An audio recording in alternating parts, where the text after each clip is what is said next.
Hogsty.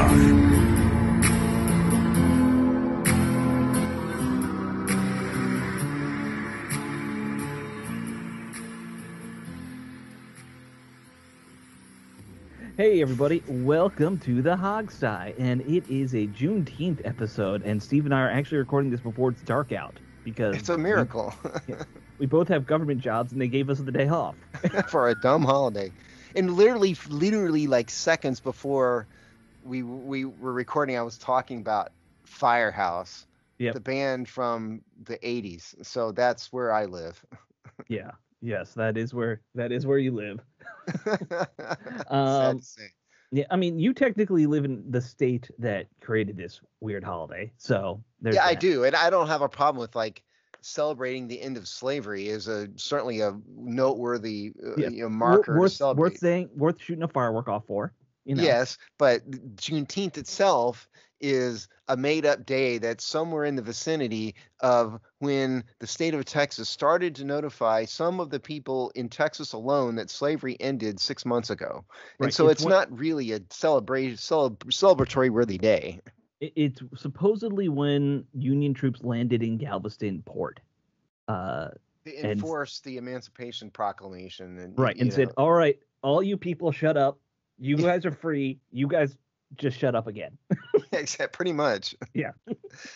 So it's a noteworthy event. It's a Right. ridiculous holiday. Say it like Right. that. It would have been nice if somebody had written down the actual date. It would have been nice. Well, the problem is, it's like in today's like Instagram world, everything happens in a moment. We know in 5 seconds whether something horrible has happened or something great has happened. Right. Back in 1865, it took months and months and months for word to spread. And so there's not one day when all of the people who were formerly enslaved were like, I'm free, bonds are broken. Exactly. That's not how it happens. No, I think we all understand that part. If you're under 30, do you really understand that though? I'd hope they do. I'd hope that young people do. Or did they just say, why didn't they just check their phone? Right. Didn't they get a telegram? They got a text, right? Yeah. I mean, I think people forget that even like Pearl Harbor, folks didn't find out about it till like 2 days after. Right. Like the military folks knew right away, but it didn't make the papers and get to like the Midwest till a week later. Even then, the military did not have instant, within seconds communications right to Washington. You have to make phone calls or send telegrams and, other means. Right. I mean, it was quicker, but it wasn't. Right. It was like they probably found out an hour in that something. Correct. happened. Here, I mean, it would be broadcast on Twitter or X Live as it happened in today's world. We're not going to experience that again in human history until people are like deep space. So, like, like that's the only time that I think we'll ever understand that concept of communication. You mean when humanity is floating towards a planet outside the solar system? Is that what you're talking about? Well, like, it takes 8 minutes for a call to get to Mars or something, right? Like, it takes an hour for it to get to Jupiter, that kind of thing. Like, even then, that doesn't compare. Humanity has to make it out that far first, man. Not so sure we're actually going to make it. I hope. The sci-fi nerd in me hopes. So, The sci-fi nerd in me hopes too, but I'm just saying, Yes. I know dragons are out of the picture, speaking of sci-fi nerds, but are they really out of the picture though? Yeah, maybe, probably. Couldn't somebody take the DNA of like an alligator and a condor and throw them together, and somehow the real problem, that wouldn't be the problem. And you fast forward in the future, the problem would be how to get something to breathe fire. That's the problem. Yeah. It's you could just get it to spit acid. Put like Cobra in there. Well, yeah, because you could put an alligator and a giant bird together and come up with, the hard part is the fire part. So even acid. Well, even acid though. I mean, the body would have to produce the acid. Sure. Okay, but it will also have to not tear up the inside of this creature. True. Yeah, the fire breathing part is the tough part. Venom, maybe. It's harder than the acid makes more sense because like a snake has poison in it that doesn't kill the snake somehow, but will kill you. Right, and it can shoot that at you even. Some of them can. Right, you're spitting cobras. Yes. But actually breathing fire would be tough to engineer. This is the stuff that happens when we record and it's not 9 p.m. Usually it is at 11 o'clock we're doing this. Are you kidding me? Yeah. We're less David isn't lucid here, somehow. by the way. Dave's on a beach. Otherwise, he would be laughing at us for this conversation. Yes. Although I think Dave would be fully enjoying it too, because Dave deep down is very nerdy too. He's a nerdy person too, whether he wants to admit it or not. Yeah. He probably would he admit plays it, a tough guy. You have to in Philadelphia, otherwise you're going to get shot. Yeah. Well, no, they won't shoot you. They'll just beat you up and take your money if you're not a tough guy. Okay, that's better, I guess. Yeah. They only shoot you if you deserve it. Speaking of tough guy getting beat up, I'm rewatching The Wire now. Nice. I watched it once a long time ago, and I thought, I need like a tough crime shoot 'em up thing here, and so since there's not much else on, I was. Are you just on season 1 right now? Or... No, I'm on season 3. I've been watching it for a while. Is that the boat season or the boat season 2? The boat season was season 2. I just finished that today. That's the rough one, right? That most people hate. Yeah, it's not as good. No, it's not as good. No. Such a great show, and all very interesting because of the advent of cell phones and like how it kind of collates with that. Yeah, they were season 2. They were like mystified about text messages. Right. Exactly. That's what I mean. But season 2 wasn't quite as good because all those doc people. I mean, they just kind of were there for a while and then they faded away, and nobody cared about them. Yeah, bunch of people killed in a shipping crate. Yep. Yeah, exactly. Yeah, I remember season 2 well. I'm just starting House of the Dragon because that's coming on. So see, that's why now that popped up on my DVR, my Xfinity DVR, and I didn't realize it was coming. Right, I tried to watch it, but one, I was really tight. It was late, and I was tired, and I wasn't. And I was like, who are these people? The problem with that show is they all look the same. They all have like platinum blonde hair. Right. And they all look the same. There was the black guy with platinum blonde. I remember that he was there, but who are these people? And so I'm gonna have to rewatch it to remember what all this is about. Yeah. I'm excited for it because this is one. It's just gonna be nonstop violence. Like, I gotta be honest though, what little I saw of the first episode didn't look all that exciting. But well, you didn't make it to the end. The end is no, I did not. The last 10 minutes are nonstop drama. Oh, are they? Okay, well, good. Yeah. So I'll have to, once I get through The Wire, I guess I'll have to start over on House of the Dragon. Yeah. And you'll have a couple seasons or episodes to get through that point. Yes. So, yeah. All right. Let's switch gears. We should talk about what's going on with the team. So I think big story this week, of course, is this Brandon Aiyuk Instagram or TikTok video that he posted that has set Washington's Twitter ablaze because in the video, Brandon Aiyuk is talking with Jaden Daniels on his phone, and I guess they're using another phone to record him talking on his phone, which is very meta when you think about it. It was Jaden Daniels. It is Jaden Daniels that he's talking to. So it's Jaden Daniels is talking, and the video, which I miraculously saw this video, is a video of the phone in Jaden Daniels' hand, of which Brandon Aiyuk is talking to Jaden Daniels. Other way around. It's the phone in Jaden Daniels' hand. Correct. Brandon Aiyuk also talking, and they're watching film together, by the way, which is interesting. And some unidentified person is filming all of this from the side. I'm assuming a girlfriend of one of theirs. Somebody, I don't know who. It doesn't really matter. Somebody. The thing that became the big story is Brandon Aiyuk flat out tells Jaden Daniels they don't want me here, or there. Everyone assumes, and I think this is correct. They're talking about the 49ers do not want to pay him to keep him, is what Aiyuk is talking about. The implication a lot of fans are taking is, okay, he really wants to come here and play with his old college teammate Jaden Daniels. Go get him, or come get me, is what he's trying to say. You know what I mean? That this is kind of what he's doing, is a come get me video. I mean, you could say that about Brooklyn Decker too. Come get me, lady. I mean, doesn't mean it's going to happen. Here, look. Sure. Okay, so Brandon Aiyuk, first of all, is from a contractual status, is about to enter his 5th year of his career. Right. The 49ers exercise their 5th year option. So really what this is all about is he's either going at the end of this season, he's either going to be tagged or he's going to be a free agent. And so the implication in the video is that Brandon Aiyuk at least somehow thinks that the 49ers don't want him at all. So the implication is, will he become a free agent? Hmm. or could Washington hypothetically trade for him? Right, which is what I think a lot of fans are talking about is should the team try and trade the thing I've seen a lot is a second and a fourth for Brandon Aiyuk. Now, what I would suspect is what Brandon Aiyuk is translating into the 49ers don't want me is really I've made an outrageously humongous contract demand and they thus far haven't said yes. And that's Right. why he's saying they don't want me. So that's a far cry from they literally don't want me. Right. He seems to be looking for top of the league money right now. Is what everyone's saying. 30 million ish a year. So let's talk about that. So the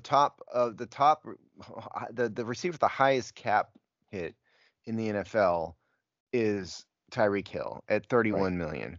Now, he doesn't have the most guaranteed money. The most guaranteed money is Justin Jefferson at 88 who just got million. a huge deal this year. Yeah, but Tyreek Hill's his percentage is higher. You know, his cap hit is a little bit higher at 31 million. I don't think Washington should do any receiver at 30 million plus, personally. Personally, I don't think any receiver in the league, including Hill and Jefferson, is really worth it. I don't either. And people, I've gotten in some heated debates with folks at work about this, just talking football. The best receivers maybe touch the ball 10 times a game. I don't. Roughly, yeah. I don't think it's worth $30 million for 10 catches. They might not even touch the ball. They might get 10 targets a game, of which 3 of them aren't even catchable. Right. Sure. I mean, there are a couple guys who have those ridiculous seasons where you'll see them have, 180 catches or something ridiculous. Like, I don't know much, but yeah. Yeah, it's rare, but you do see like some guy goes off, has a 2,000-yard season, once in a generation kind of thing. But I just don't think receivers are worth that big money. They're not, especially when there's this many good receivers now.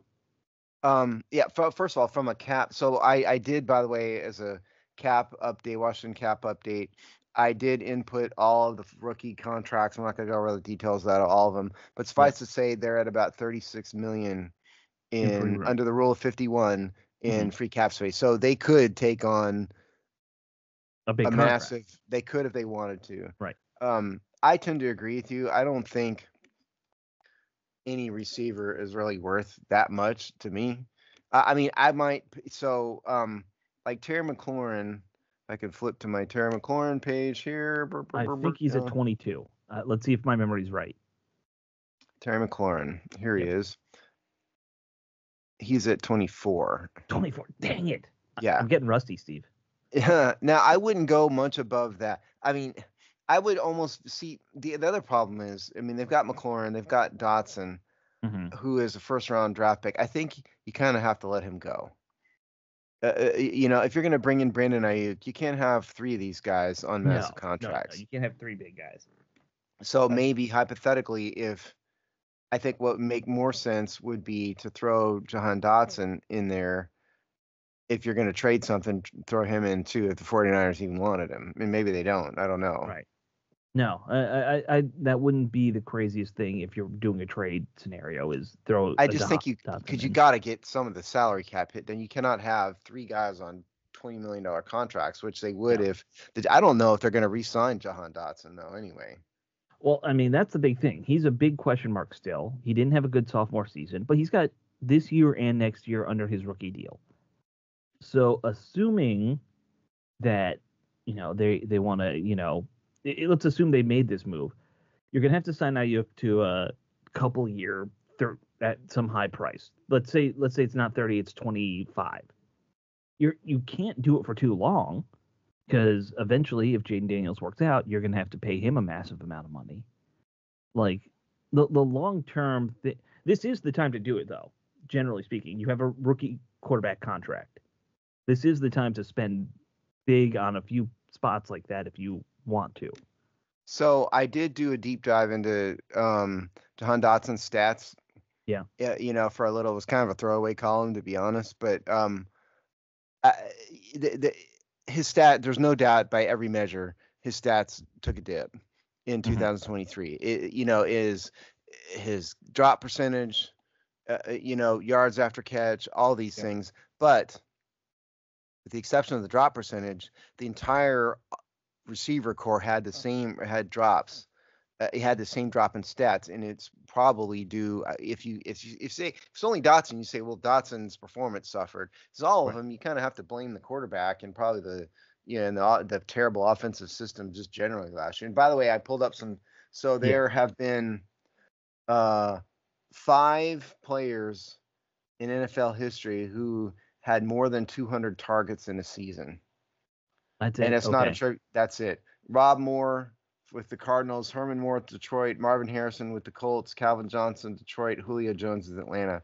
And then there's 1, 2, 3, 4, 5, 6, 7. There's 7 more in the 190 range. And So it's very rare that they're getting the volume that justifies any big contract. for That's the those thing. wondering, the leader in the clubhouse for Washington is Pierre Garcon in 2013 at 181.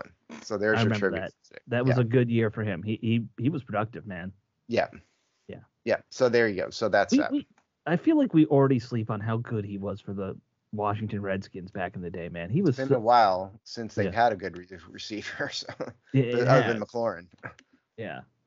Yeah, I mean they went from Garcon and Deshaun Jackson and then having a good young Crowder in the slot at one point to For nothing for a 5 couple minutes. years. Right, yeah, Yeah. it's a bunch of pork. So if you were in charge, would you A, try to trade for Brandon Ayuk, B, try to sign him in the offseason, or C, just do nothing? My instinct right now would be to wait it out. Uh, if I would actually, I'll offer a D. I want to see what happens through the first couple weeks this season. Does Jaden Daniels get on the same page with Doxson and McLaurin? Because if they're both, cruising, there's no need. If John Dotson isn't working out, and the 49ers are still not like working things out with Brandon Aiyuk, then maybe you make a trade midseason because they're going to sell him much lower at that point than right now. Yeah, because look, there's no doubt that like Brandon Ayuk's stats are a lot better than Terry McLaurin's. Yeah, he would be the number one, and Terry would be a good 1A. However, San Francisco's a much better team than Washington. They Mm-hmm. have, they had Christian McCaffrey. They have Brock Purdy. Right. They have other players. They've got a great tight end. I mean, there's other factors that impact a wide receiver's performance. So the question would be, like, if you put Terry McLaurin in that offense in San Francisco, would he put up 1,342 yards like Brandon Ayuk did? Mm-hmm. Now Ayuk is, like he had a much lower drop percentage, 1.19 drop percentage last year, but he's been up to 6. It's 6% in 2022.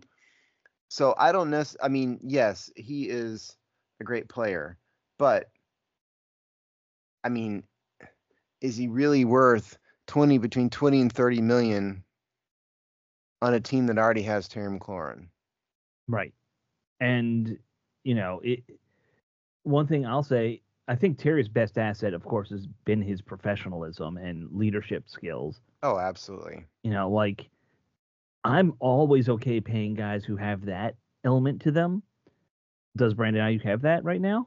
I feel like if he did, you wouldn't have seen that video on TikTok. I totally agree with you. That's really literally what I was about thinking in my head. It was Yeah. exactly that. I mean, players who are classy and aren't going to cause problems aren't going to allow themselves to be filmed saying stuff like that. Right. It's a bit of a concern. Yes.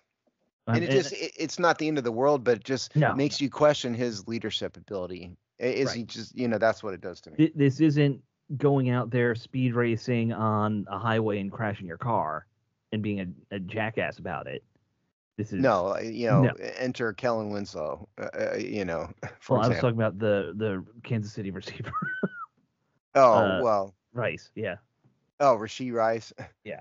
I was thinking of Kellen Winslow, who I believe is in prison. Is he not? I think Kellen, he did other things too. He did other things too. He did a lot of things. That's not a good example, but yeah. Anyway, Brandon Rashee Rice is a better example, certainly. Yes. But point is, it just makes me question a little bit. Like I can't imagine Terry McLaurin doing that. No, No, I mean, I know he played hardball when he was negotiating. Like he held out for the optional part of camp. And am I right in thinking that that video, you would know, I didn't really pay attention. When I saw this, that video was on Jaden Daniels' Twitter page, not some random chick who was filming him. No, I think it was on one of their social medias. I can't remember. Meaning It's either on Daniels Aiyuk's or or Aiyuk. Daniels. Okay, yeah. So they intentionally put it out. Absolutely. I consented to it because all Aiyuk had to do is say, "Hey, man, don't put that out," and that would have been it. Right. You know, it's not like there was some random third party, whether a woman or not, like filming it surreptitiously. That's not what this woman, was. friend, Whoever, Yeah. whoever it is, we don't know who it was. Yeah. No. And also, It frankly, it kind of makes me wonder what Jaden Daniels is thinking a little bit too. letting him be part of that. I don't know. I don't love it, but again, that's not the end of the world. It's just not the end of the world. Yeah. Scale of things, I'm not too worried about it, but it's a thing. Put it like that. I kind of hope Adam Peters maybe would say, "Hey, dude, just stay off TikTok. Like, stay off all of them, but especially it's like the TikTok." Kevin Costner quote from the movie Draft Day. Yeah. We Draft hate Day. that stuff. Remember, he was telling the linebacker who ended up getting drafted number 1 overall, get off, whatever Twitter. We hate Twitter or whatever. I don't. You might not have been talking about Twitter, but whatever it was. I think it was Twitter back then. Was it? We hate it. And we don't understand it. We don't like it. Just stay off it. Nothing good's going to come of it if you're a public figure like that in that circumstance. Right. If you're having to promote a product, okay, but there's no good messaging that's going to come from Twitter if you're a football player. Or if you're really, really wanting to do something, you hire somebody to do it for you. Have a PR staff who can handle it. Yeah. Hire somebody who's not you or your friends to just post stuff. And that would also apply to Rumpte Arnold Day too. If he would ever take that bit of advice, it would go much better for him. I would apply it to every politician, especially. Especially one guy in particular. Yeah. But maybe anybody who doesn't have control over their emotions, just don't do that. Or they're drinking, don't do it. Like, have somebody else do it for you. I don't know if Donald Trump drinks. Trump no, does not I'm not drink. saying. I'm saying in generally speaking, yes. Yeah. I was thinking maybe some famous celebrities who are famous for drunkenly posting things online. I don't. Do you have anyone in particular you're thinking of? David Hasselhoff comes to mind as a classic. Because he's like a known alcoholic, is he not? I don't know if he's a known alcoholic, but remember the whole like drunkenly eating a cheeseburger and posting it online with no shirt? Vaguely, yeah. Yes. Anyway, so I think our conclusion here is neither one of us are all that excited about Brandon Aiyuk. Sure, we'd like to have him on the team just in a general sense, but not at $31 million for sure. And it's too early to see. Let's just wait it out. That's my conclusion. See what you have on this roster right now, then you can start making moves long term. Yeah, that's right. That's what I would see if Jahan Dotson, blossoms. Or what if Luke McCaffrey suddenly becomes a stud number 2? It's a long shot. I mean, I think he's a possession receiver. I think he is too, but as a number 2, a possession receiver is not a bad option. Yes, true. I didn't mean that really so much as an insult. I meant to say that he's not going to be like a dynamic downfield, threatening wide receiver that's going to terrify defenses. He's not going to become Randy Moss. We all know that. He's not that. Right. He's not going to become his brother. He's not going to become his brother. That'd be weird if he did. Well, yes, it would be if he literally became his brother. Yes, it would be weird. Yes. Yeah. I mean, there's some guys in the mountains who that happens. I don't know. But... Of course, I was just talking about combining the DNA of an alligator and a condor. So, I mean, was that on the air? I didn't say that was on the air. That was weird, unfortunately. Man. We might have to edit the front of the show a little bit. What in the world was that guy thinking? Yeah. So, yeah, I think we're on the same page with Aiyuk. All right, next topic. Well, there's been a lot of stuff that came out that all kind of ties nicely together now that OTAs are done, that the Washington, D.C. Report on projecting, stuff about a potential return to RFK, that was finally released. What is the title of that report? It's an economic impact study. Yes, it's an economic impact study, technically. So that was done by the Robert Bob Group, which is a terrible name for an organization, but it sounds so like what do you want to call it? Like corporate, the Robert Bob Group. Well, it's It's also JLL. yeah, It's and like it's it looks like it'd be a JLL is a huge combination. company, Yeah. right? Like Robert Bob sounds like someone who's farming corn in Iowa or right, something. or a very very fake name that some CIA Yeah, agent true. has. Okay, so I can summarize this Right. in very simple terms. Now, Steve, let's be fair. How many of these have you probably read in your life? More than almost anybody. Yes. So I'm going to say this. Steve is quite the expert on this kind of stuff. This is my world. Yeah, Yes. and so things like property appraisals, Right. impact studies. Yes, this is my wheelhouse. So here's the simple terms. And none of this is all that surprising. I got news for you. So No. what they've concluded was that anchor sports facilities will generate a great deal of revenue, more revenue than other types of developments. None of that is news, Right. really. That's what you ought to expect. And this study reads as something that was a foregone conclusion that this is what they were always going to develop. Honest to God, I think we could have published 75% of this executive summary in any study about any stadium anywhere. Right. Okay.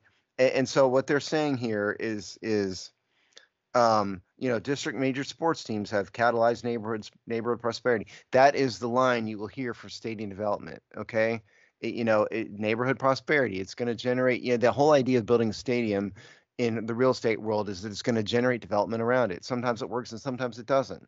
The stadium in Houston did not because it's in a bad location. Well, Um, and now to touch on that, I'll dive in on that a little bit. yeah. The stadium in Houston is the thing that they're saying you should avoid, which is the island setup, where here's Yes. the It's stadium in on the an island. middle of a bunch of parking lots. Whereas Correct.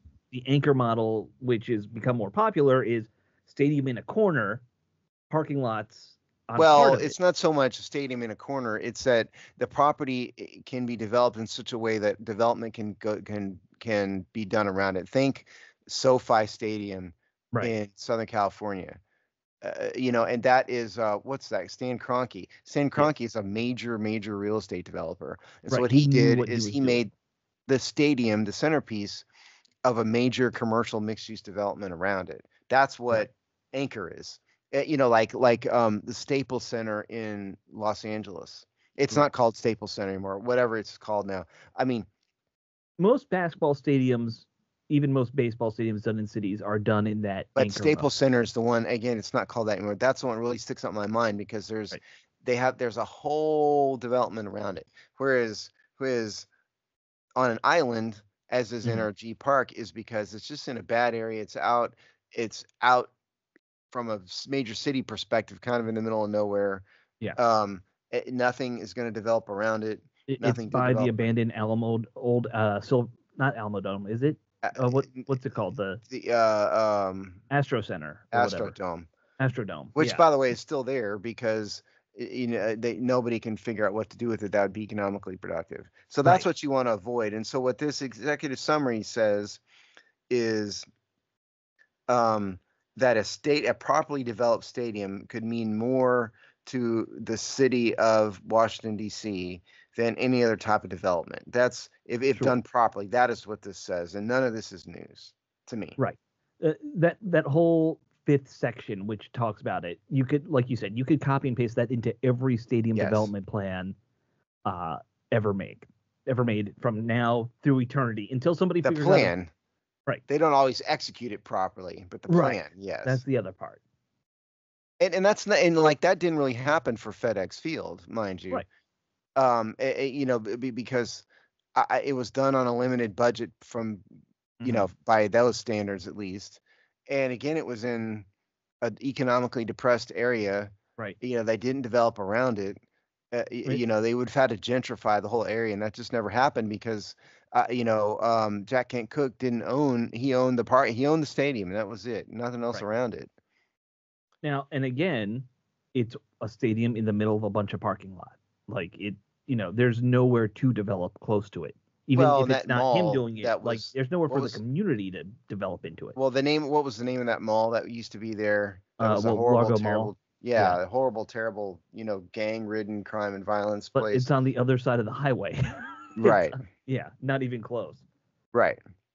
Yeah, it, And so that's what you avoid.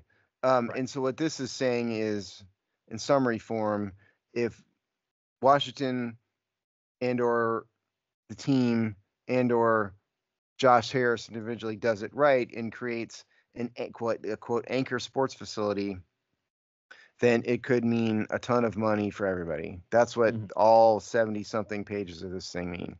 Right now there is and you and I talked about this before the show. We just approach seeing something like this differently.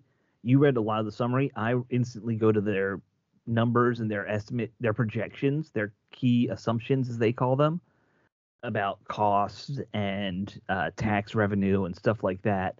Because I found that just to be as interesting. So people know what the numbers are. They're talking about basically spending about $2 billion on the stadium, maybe two Which and a I'd like half. to point out that Yeah, somebody on this show said between a billion and 2 billion is what I've been right, saying for years. right. It depends on how you want to say what the infrastructure cost is, that part of the stadium or It not. also But depends on whether there's a retractable roof or not, absolutely. which is very Uh, expensive. and I think the assumption has been there's going to be. I You'd mean, have to have it because there's no reason to build a stadium if you're not going to configure it for a Super right. Bowl. And there's no Super Bowl to be had if there's in a climate like Washington, unless there's I you mean, can Josh close the Harris roof. came out and said a few He weeks did. ago he doesn't care. Like, he will not put it in DC if it's not retractable roof. He said he'd rather stay in Maryland or Virginia at that I point. don't blame him. Yeah, I hate it, but I get it. Just because I prefer football outside. Like, that's just my. Weirdly, But I'm not hooked on that, but go yeah, ahead. it is weird that you're like, that's the one thing where old school you is not hooked on it. I want to be comfortable, you Yeah. know. So the total cost they estimate at $4 billion for not just the stadium, but all the other development they're talking about. So what that is talking about is the stadium as an anchor for a bunch of commercial mixed use development, Right. offices, Hotels, offices, yeah. hotels, restaurants, retail, all of that, plus some ton of infrastructure. You have to put a ton of infrastructure in for stuff like that.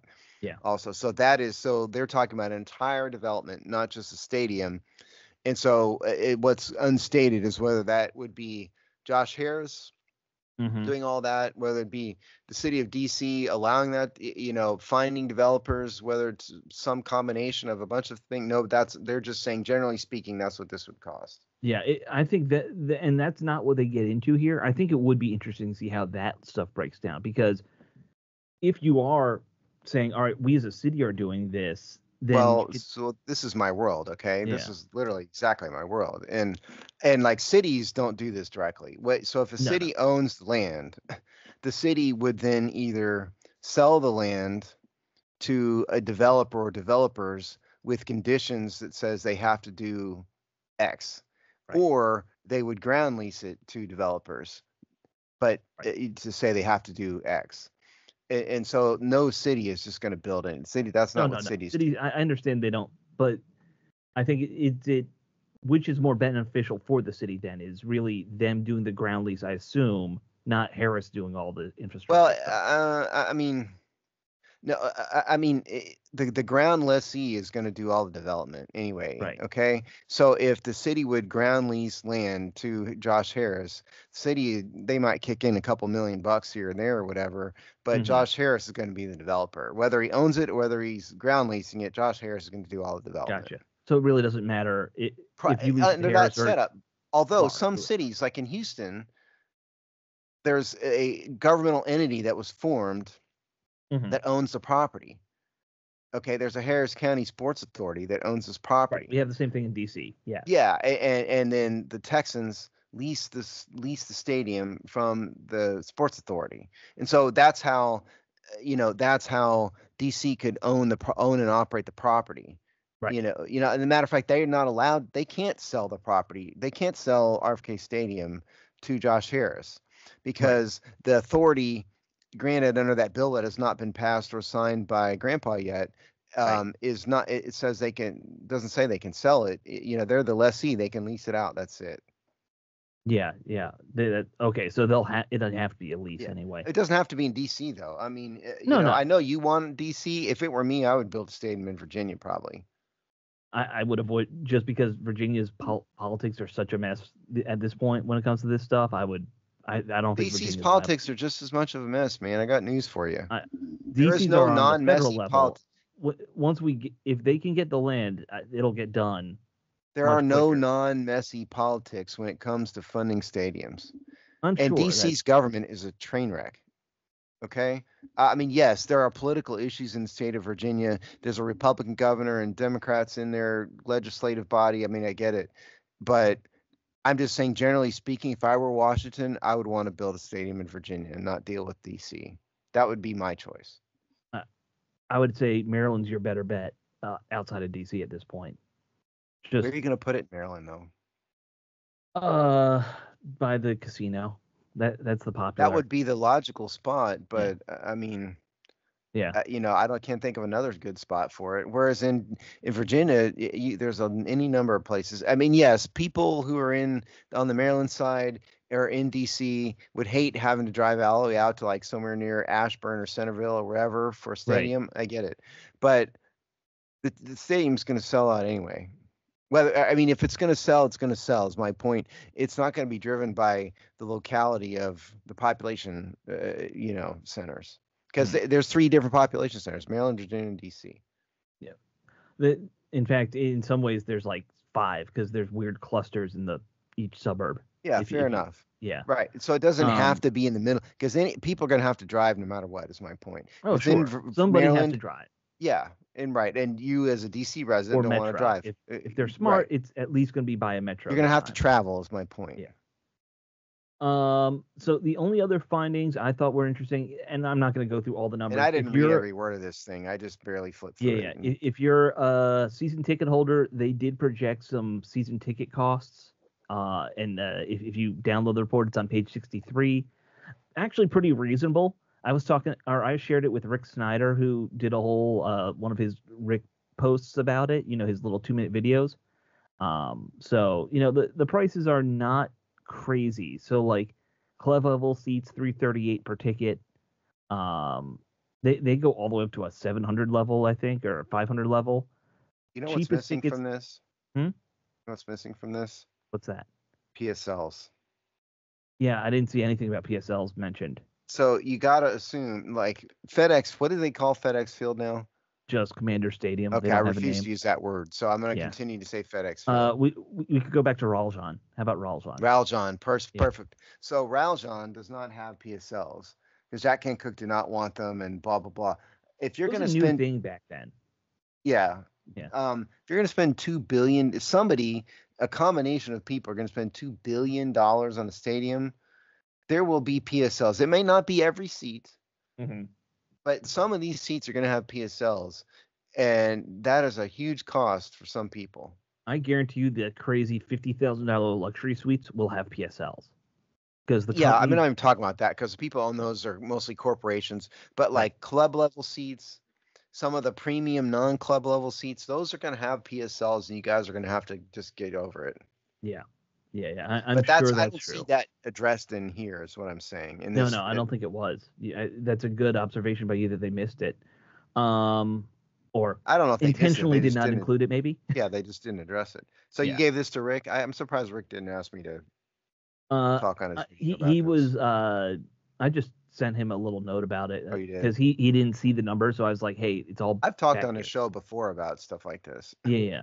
Well, he doesn't really do the show anymore. He just No, does he the really short thing. doesn't. Yeah. Um, there is some economic output projections in there. I'm not going to get into all that because Nah, it's a you know just suffice to say it's a lot. it is. It's a lot of stuff. There's a lot of stuff about employment projections, and again, it's all projections. We don't know what's going to actually be accurate or not from this. It Well, could be this is way just off. an impact study. Yeah, It's not. right, The entire point is to project. right. They don't talk about how they would collect the funding in this. Apparently, there's been a request from news organizations because DC has a second part of this report about funding it, but DC saying they won't release it because it'll hurt their competitive edge with Virginia and Maryland, which A lot of people think it's made up, but I actually think that's a reasonable reason not to release it, if you're going to say that. Sure, and the other reason is it's going to be a janky setup. It absolutely DC will be doesn't janky. DC doesn't have the means to do this without Right. a loan. Like don't forget, I mean, you know this, Alex, but Nats Park had a $350 million construction loan Yes. that they may still be paying. It was a 30-year loan. I mean, I don't know if they paid it off early or So I whatever, do but know they're actually, because of how they structured their financial stuff for that, they're almost paid off on it like early. well, good. But the Yeah. point is, that was only 350 million for I a think park that was like in the 500. The loan was 350, yeah, and there the was other cost was funding. 600 for the Right. park. Yeah. Yeah, and that's a drop in the bucket compared to a Right. stadium. And like most or governments that do these stadium deals, they're going to do it with a combination of like bonds, Yeah. sales, and then taxes on things like hotels, Right. cigarettes, rental cars. They try to tax the stuff that are either sin taxes or stuff that's going to grab more non-local residents. Stuff that's But loosely related to the whatever entertainment venue is too, sometimes with yes, the hotel. Yeah. yeah, but the thing about bonds is they eventually have to be repaid. It's not Right. free money. And so No. can the District of Columbia do they even have the authority without going to Congress to issue $2 billion in bonds or $1 billion in bonds? I don't, I, I don't know the answer to that, but I it's don't know not, the it's answer to very that much either. complicated Yeah. when it comes to DC, and it is not a state. It's a Right. small government. At the end of the day, they have, what is the population? 600, 900. 700,000 something? It's almost 900 now, I think. It might be seven. It got up and then it dropped when the pandemic hit. I don't know what it is right Fair now. enough, but it's under a million. Yeah, yeah, This it's is never not broken a like million. the state of Georgia we're talking about here. The state of Virginia has access to a lot more funds through a variety of means, and you're not going to It's find federal grants for this stuff. okay. So it's at 671,803 Okay, people. nobody cares. The point is, Yeah, I was in the right ballpark. yeah. So, It was. so the funding that the District of Columbia is going to generate, I would be shocked if it didn't involve a massive construction loan in some way, shape, or Oh, it's fashion. absolutely gonna have a loan. I know they're very creative in how they do the taxes for it now because they have a guy who's just talented in that. He's been like the city manager's been good at that for years. Well, But now it's also, because the thing is, you have to cut a business deal for this. right, If the DC government wants to build it, own it, operate it, then they're going to pay for it. right, The only way Josh Harris puts in construction money is if Josh Harris or his entity has an ownership stake in it or a stake in the profits. They right. can't give him an ownership stake because it wouldn't be allowed under federal law, but they could probably cut it, have some, they'd have to cut a deal with him. And like in Houston, that's not the case. It's just a lease, Hmm. and that's probably what I would assume Nats Park is. And that's what this would be if Yeah. DC did. So I just don't think DC can do this. it's also and that really impacts things like Stadium Acts, which is another thing they mentioned in this is like having those come in and how many event dates they think there would be. There was something in there saying estimated 20 large events a year along with the football team playing. That's reasonable. See what Dan Snyder and Jason Wright, who don't shouldn't be talking about any of this stuff because neither one of them knew what they were doing. We're talking Right. about 200 events a year, which Right. is ridiculous. There aren't 200 stadium acts that could play No. a year. So what they do mention is there are a bunch of small events, like under 1,000 people events that you also host at these things. Yeah, but you typically have like an adjoining convention center or something. Right. You don't put that in the Large stadium. I'm talking. conference rooms kind of thing. Well, there's usually like a convention center that's attached or right Yeah. nearby. It's a part of the complex. I'm talking about acts in that can Right. go in a stadium. Metallica, Taylor Swift, the Circus. It doesn't exist anymore, but whoever, Paul McCartney. There are Right. not 200 of those acts a year. I think they had like 5 of those level and then another 15 of the guys who get like 30K, You you could know. rope off, block, not sell the top deck or something. So if you Right, could do exactly. 20 or 30 of those a year, that would be doing pretty well, I think. Oh, they could do HF Festival because that's back now, which you might not even remember from your time here, No, I but don't. it was a concert we did at RFK and they just brought it back this year and I just got my tickets Or Okay, we well, just got there's another, yeah, but point is like 20 or 30 or so of those events a year in a major stadium would be a lot. That's all right, you could expect. right. And that's a reasonable number. At least then you're gonna get a good amount of I revenue don't know how from it. reasonable it is. I mean, there's competition in Baltimore right Sure. up the road. It's not the only Well, stadium around. I mean, it's No, Baltimore. I so know. I know. I mean, it's still a stadium. Right. Who can, what can trend? You can't do one in Baltimore and one in DC. No, no, no. Like if U2 That level comes, of they're only marketing. doing one. Correct. Yeah. So I at that realize point, that. then what arena would generate the most? Cut the best deal, Right. make the most money. It's not the only stadium in the area. And that's where the retractable roof also comes into play though Yes, for those because kind of things. what is that one? MNT, MTI, Yeah. and whatever. It used to be M&T. I don't know what it is right now. That one does not have a retractable No. roof. Nice stadium, no roof. Yes. Right. Yeah. All right, so we should move on and talk about the other news that happened because we went on a real tangent with the stadium stuff. I didn't Um, realize how long we've been talking about it. yeah, yeah, yeah. So this is a minor one, but the team did file some paperwork with the county that they're in for Ashburn. It was a preemptive move to say that they can eventually turn it into a data center if they want to. And it was, from what I read, it's about grandfathering in all the rules and requirements for if they were ever to sell the land and it to become a data center so that they don't have to adhere to any new legislation that comes along. But it was an interesting little move that they made this filing that it could eventually be sold. They could eventually sell the land for data center usage. I didn't realize how big of a property that was out there. It's 160 acres. Yeah, I was a bit surprised Because at that. for a unrelated, I had been writing something for this Friday just about what if they move that facility, and I kind of did a Google Map thing where I found like how to map out the estimated size. They're only using like 50 acres of it right now for the facility, ish, right around there. So And so, yeah, so first of all, to build stuff, you have to file a bunch of plans and get a bunch of permits, right, and where no matter where you are. And so they filed a site plan for development of 3 data center buildings.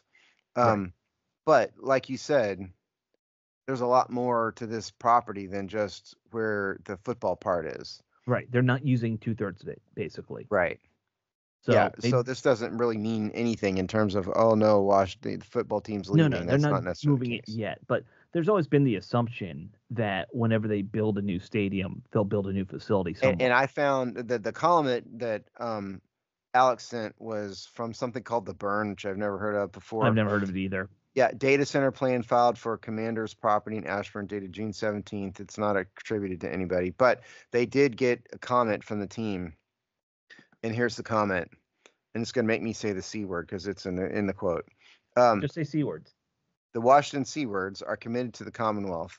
Loudoun County is where many of our coaches, players, and employees not only work but also call home. Our intention in filing this approval is to secure the option and flexibility for possible future development on our 162-acre site, and it is not a plan to take any action in the near future. Any development we do will be leveraged to reinvest in our football program and fan experience. Because guess what? If they were going to sell this place, the new owner would file a plan, okay? Right. Right. Washington wouldn't, the only way Washington would file something would be if they weren't going to sell the property and they were going to move, which I don't think they would do. I think they would just sell the property. Right. Right. I don't think people are saying this is a long-term play. What they're doing. That it'll have to do with again, if I they don't know. build the I stadium think in it's Maryland or in Virginia, they'll put their new facility by that. depends on what you call long term. I think it's more like a midterm kind of plan. It's not a 15-year plan. No, I'm It's thinking 5 years. yes, Whenever they build the stadium. right. Yeah. So it was just an interesting little tidbit to come out. Last thing about Virginia, and you kind of mentioned it earlier. I saw or mentioned your one time on Twitter. Oh They yeah. settled that lawsuit with Virginia for 1.3 million. The lawsuit was about the team keeping deposits from season tickets that they should have returned, This was filed to kind of screw over Dan Snyder, and then he sold the team, so it screwed over the new ownership Well, instead. not really. Okay, so in my one Twitter venture a week, I noticed who was that guy? One of those hog farmer guys Yep. put a question out this. Gee, this sucks for the new owner. Yeah. So the team was sold. When the team was sold, part of the purchase price included a contingent deferred payout to Dan Snyder, and that was contingent upon the team hitting certain profit benchmarks. And I didn't read the documents are not public record. Okay, so I was reading some business, some But business this is journal something that's analysis of broadly it. done in large sales, Oh right? yeah, I've done these kind of things in Yeah. in documents before, and so my guess is that this kind of thing, resolution of all the myriad outstanding lawsuits and claims and stuff, is probably wrapped up in that contingent deferred payout. Meaning, if all this junk you caused, Dan, we can wrap it up for below X, you're going to get this much. But if it costs us more than this to wrap all your crap up, you're going to get less. In the contingent, it was not a ton of money, but like the actual payout at closing was like, don't quote me on the numbers, but like 5.8 million or something like that. And there was a contingent deferred payout that was going to be reserved for a couple years for exactly like this. So this will go against that contingent payout. Right. It's kind of like I'm in making that assumption. right for those who've never done a large deal like I have not. I assume it's kind of like when you have money Like in an escrow 95% of account. the people out there. Yes, 99% probably. Yeah. It. Sometimes you could escrow this, or you could just have a contractual obligation, Oh, to okay. pay. I mean, you could put the money in, some kind of an account with a lender somewhere. I mean, Mhm. there's a lot of different ways you could do it. If Now, it's based, here's the question: 99% have never done a large deal like you have because yeah, of your job. yeah. How many of the people you think even know what escrow is? When I said escrow, Oh yeah, not a lot, I hope more.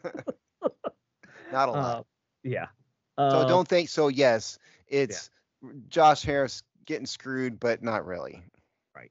Mildly screwed, but it's Mildly just screwed. annoying. It's Yeah. but they planned for this. Yes, they did. They're not stupid. Um, lastly, team news. They did release training camp schedule. It is we believe I think it's a record low for the number of dates I for don't know. I'll training take your camp. word for it. Yeah. So it's July 28th, 29th, and 30th, August 1st, 2nd, and 4th, and then August 6th. Two of those days are only for season ticket holders, July 30th and August 1st. Those are, by the way, middle of the weekday too. So season ticket holders would have to take a day off to go. But The if season you're, ticket day hmm? one. Oh, it's Sunday, Monday, Tuesday, Yeah, Thursday, Friday, Sunday, Tuesday. That's those the days of the week. right, Those are. right.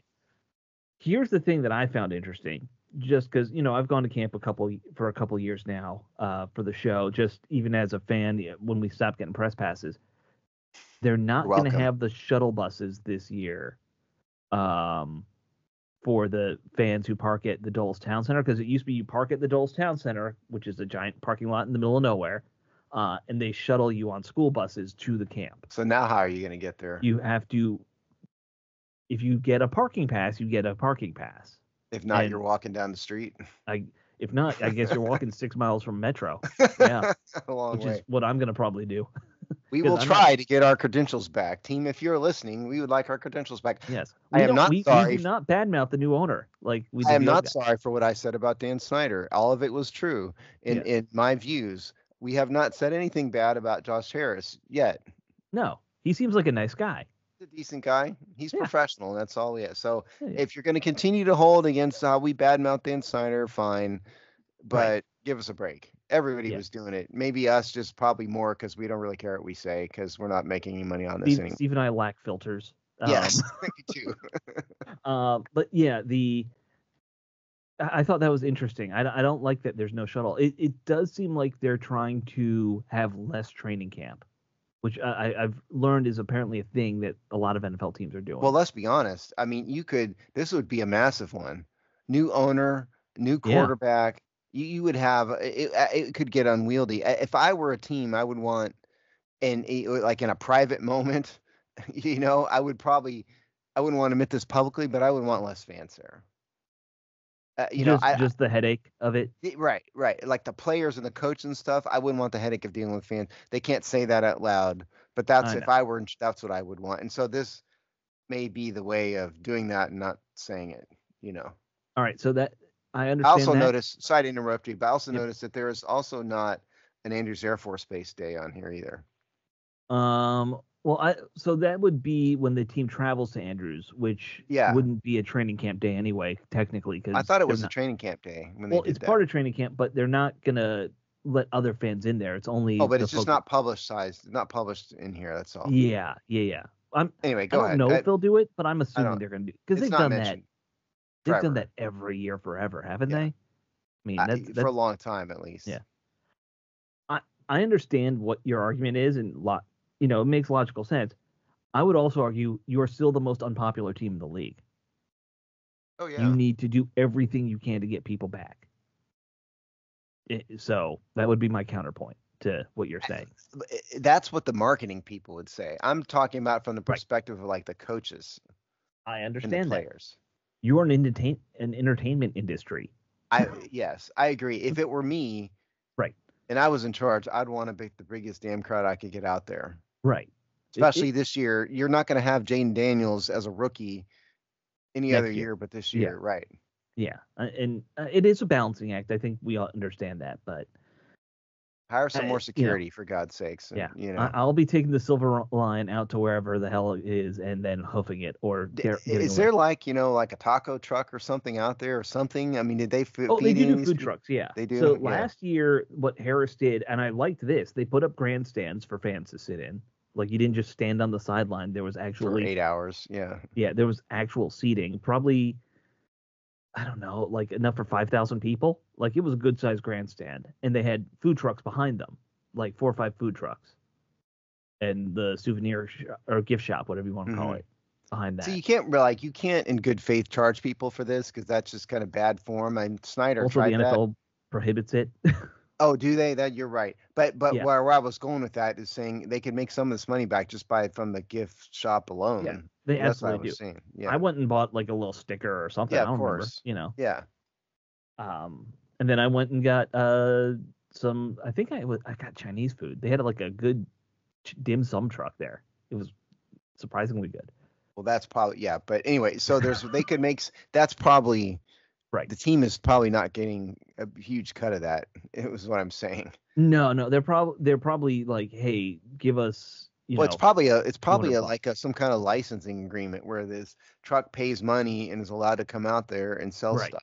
That's as long as they make X dollars, they pay something. Possibly, but like the gift shop or tent or whatever they had out there is where they would make a lot of the money back. Is what I'm saying. Oh, it was like 3 trailers hooked together. It was huge. Yeah, there you go. Yeah. So it was also the only place with air conditioning, so a lot of people hang out in the truck. Yeah. So that's that. We got to talk cornerbacks real quick because it is cornerback week for us, and I know we're going to be over time. Sorry, folks. When Steve and I get information on stadium data, we get focused. Dave wasn't here to whip us back in. Yeah. Because this kind of stuff is not Dave's favorite. The football. No, but favorite. You and I both love it. We absolutely we went a bit off the deep end on this. That's okay. Yeah, sorry about that. Unless you liked it, then we'll do it more often. Okay, so position group breakdown. This is our annual effort to evaluate the status of the team by position group after the draft and after free agency. We do it position group a week, mainly to fill up some time during the boring off season. This week we're up to corners. The published column was by no one from Tampa this year, or this week rather. So let's do this. Yep. Rip it off like a Band-Aid. Yeah. He did this by returning players, new players, and then a projection. So returning players: Benjamin St. Juste, Emmanuel Forbes, Christian Holmes, Caillou Blue Kelly, Nick Whiteside, Tariq Castro Fields. So let's start with Benjamin St. Juste, who I think is him and Forbes are the 2 most controversial people on here. Forbes because he kind of sucked last year, and Benjamin St. Juste because he regressed. So your thoughts on those players? I mean, so talking about Benjamin St. Juste, it's a guy I've always rooted for. I love the bigger corner. He's 6'3". He's able to be more physical. I was disappointed by how much he did regress last year, like you said. I just I'm hoping he can bounce back because to me he's a perfect guy to fit in what Dan Quinn likes to do with his more physical cover three defenses that he used to do in Seattle at least. So I'm hoping that now that he doesn't have a high school cornerbacks coach as his position coach this year, that maybe they teach him something and maybe they can get him on the same page with the rest of the defense and he won't suck. Because he showed stuff before. Yeah. In 2022 he showed a lot, and the year Mm-hmm. before that he showed a lot. He has potential. I mean, I tend to give last season was such just a train wreck overall. Yeah. I tend to give a lot of these players a bit of a break from what they showed, including like Jahan Dotson, as I said earlier. Right. And Benjamin Chains used to be maybe another. Now he has to show some stuff to get a new contract. Right. So we'll see. And in terms of Forbes, I mean, the guy looks like a middle school track runner. Yeah. He is so small. I don't know if he really is 6 feet tall. That's what he's listed at. He No, is he's like, actually listed 6'1". I think he's taller. let me see, what do I have him at? I know that no one wrote 6'0", but I thought I he have was 6. I have 6'1". I have 6'1", 166 down as his that's height. what I would think he is. No one from Tampa had 6', 180, wherever he got that. But the guy is a beanpole. Is the point.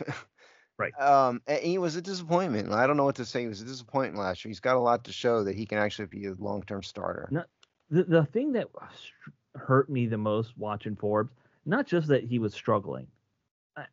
A rookie struggling is not the end of the world. Like, it happens.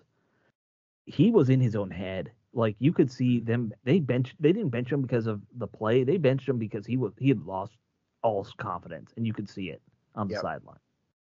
That's the concerning thing with him. Can he get that part over? I don't know if he'll ever work out as a number one. I think the physical traits might be a little too much overcome, but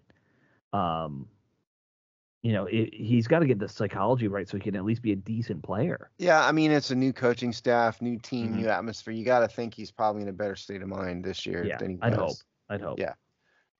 Okay, Christian Holmes, 26 years old, third year veteran, 2022 7th round pick. Special teamer.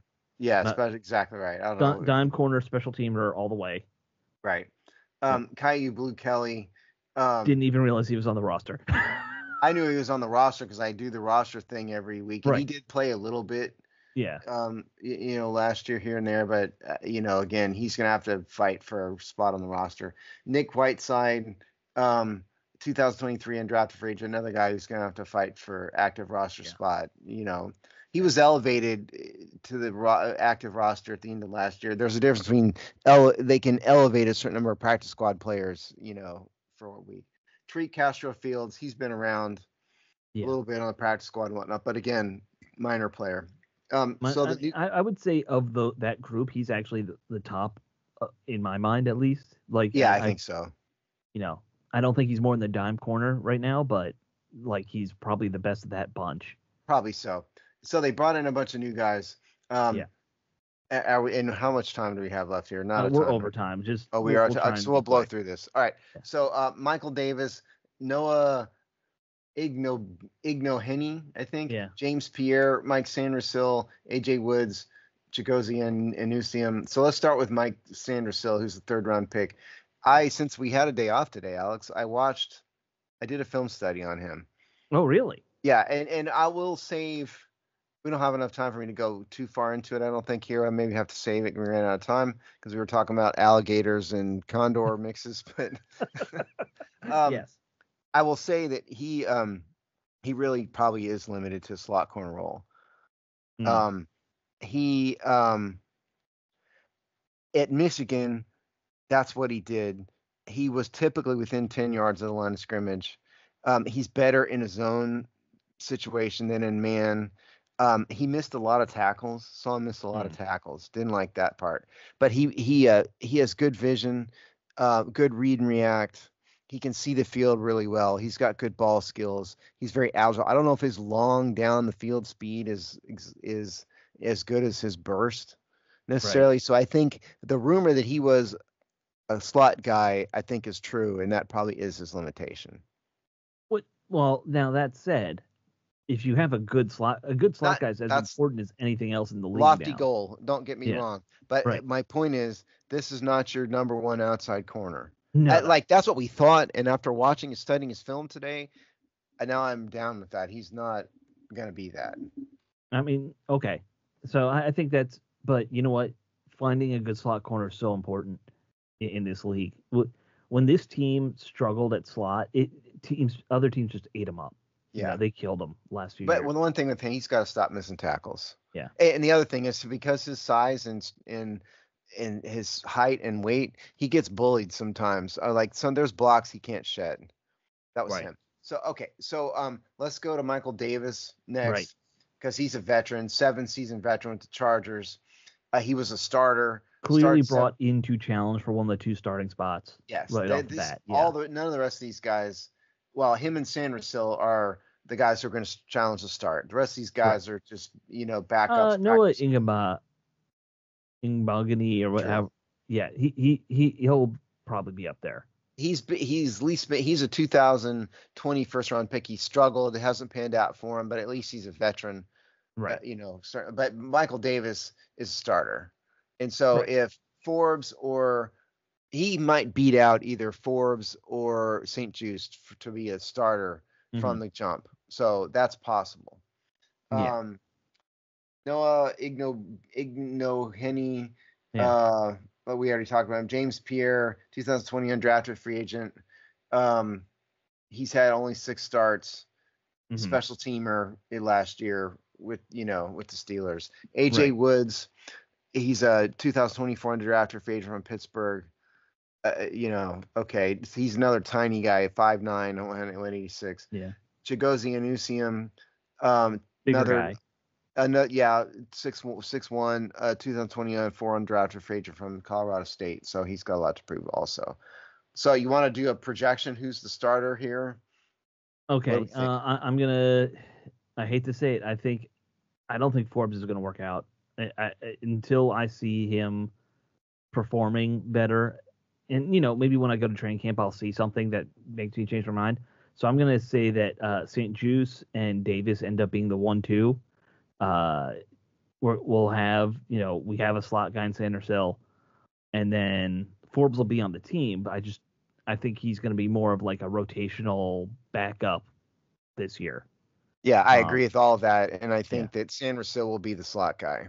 Yeah, that's what I was saying. Sandersill's your slot. And I are in agreement. Yeah, and then I would say, I don't know who. Maybe Castro Fields stays on because he was solid on special teams when he was in there. Yeah, he was. You would know.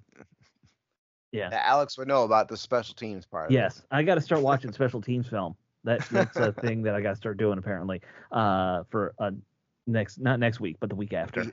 We have a position group breakdown coming up. It's not for 3 or 4 weeks actually. Yeah. But you will have to write that. Well, I'm still waiting for them to sign another kicker. So we're still got the kicker situation. We still got that guy who his name starts with an A. What is it? Ahmad Raziz Ahmad. Ramiz Ahmad. Ramiz Ahmed is still the kicker for now.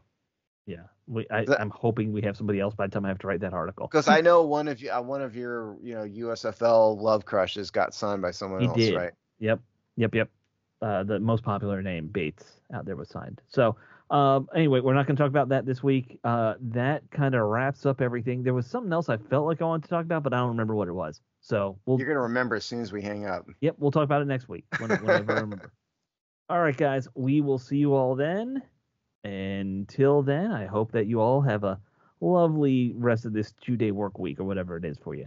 Bye. Bye.